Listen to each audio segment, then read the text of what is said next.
Hi there guys, and welcome to part 1 of a two-part video where I'm going to talk you through some of my best tips and advice for getting a better score on IELTS Speaking Part 2. My name's Rob and I'm a full-time teacher of British English, currently based in England, and for the past couple of years I've been teaching exclusively for IELTS, both online to students from all over the world, but also in Barcelona, Spain, in person, where I've been living up until just recently. Over the past couple of years I've had the opportunity to speak with something like 100 students from different parts of the world about IELTS Speaking Part 2, and in that time I've gathered quite a wide perspective about the similar problems that students are having and some of the questions and doubts that they have. What I want to do in today's video is offer you some of that perspective so that you can try and get a better score on your exam. Here on My English Teacher Rob, we're all about helping you to become more fluent and confident in English. So if you like what you see today and you find this video useful, do consider hitting the subscribe button before you leave and turn on the notifications so that you find out when I upload new content. Let's get stuck in with tip number 1.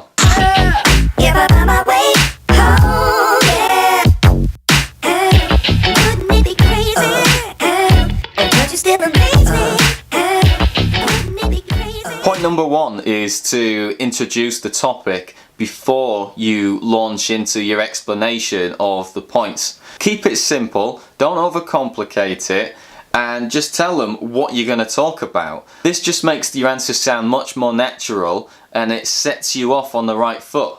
In other words, it makes it easier for you to begin and gains forward momentum. I've decided to talk about, when I first saw this card, the first thing that came to my mind was, to be honest, I found it quite difficult to think of an example for this question because I don't really play any sports, visit museums, have any hobbies. Point number 2 is to build your talk around the points that they give you on the card. Everything that is included on the card is there for a reason. The examiners expect you to speak about it, just in the same way that they expect you to answer the questions on the reading paper, and you can't swap the card out for another one.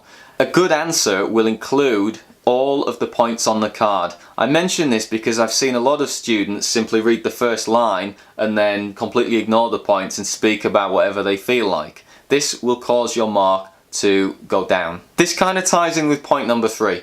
Point number 3 is to introduce each of the points on the card as you're working your way through them. This serves to show the examiner which point you're talking about, whilst also making sure that you include all of them. It's difficult to forget if you're paraphrasing them. The easiest way to do this is by either paraphrasing the points or by including some of the words from the points in your statement as you're introducing it. Point number 4. Point number 4 is to provide additional detail to extend each of the points that's on the card. For example, if the question says, "Where is this place?" and you simply say, "The cinema," that is not a long enough answer. 1 or 2 words does not demonstrate enough about your level of English. Remember, this is an English test. The examiner needs you to produce enough English to be able to give you marks, so you have to demonstrate that you've got good vocabulary, good grammar, good pronunciation, etc. We've got to find additional information to extend that point out. Where exactly is the cinema? Is it in the city centre? Is it on the outskirts of town? What is it next to? Is it easy to get to? Is it far away from your home? Do you have to travel a long way to get there? These are just some examples. You don't have to use mine, but if you can think of some others, this will help you to provide a good amount of English and makes it more likely that you're going to reach the 2-minute mark. Point number 5. Point number 5 is to speak naturally and respond to the task in a natural way as though it were the first time you had seen the card. Let me be even more specific here. Do not try to memorize perfect answers before you go into the test, whether you've written them yourself or you've found them on the internet. This is really bad for 2 reasons. The first reason is that it's highly unlikely that the question you've memorized the answer for is going to appear on the test in exactly the same form anyway. Secondly, it's going to be super obvious to the examiner that you've memorized your answer. Anyone who knows the test can see it very clearly. Trust me. Trying to memorize perfect answers to the test takes up a lot of time, and what you really should be doing is spending that time to improve your grammar, build your vocabulary, work on your pronunciation, and so on. Point number 6, and this is a really important one as well.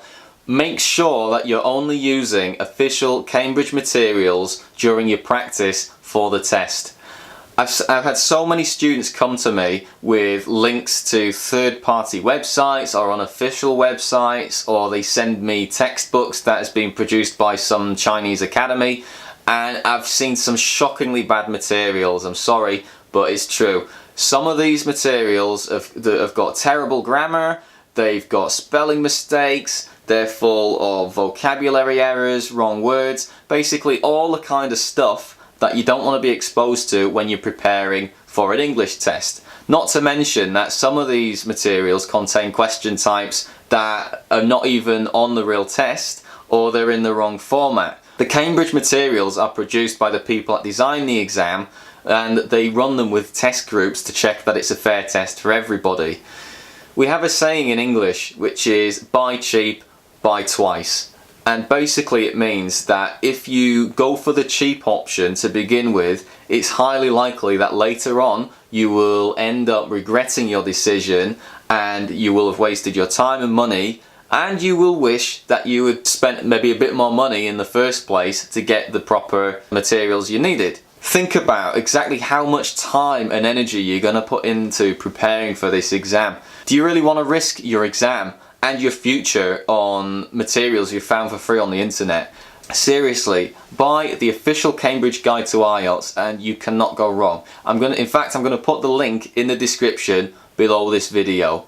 Watch out for another video coming real soon where I'm going to go through 7 more of my tips for IELTS Speaking Part 2. If you want to find out about it, hit the subscribe button and turn on notifications. Here's a question for you.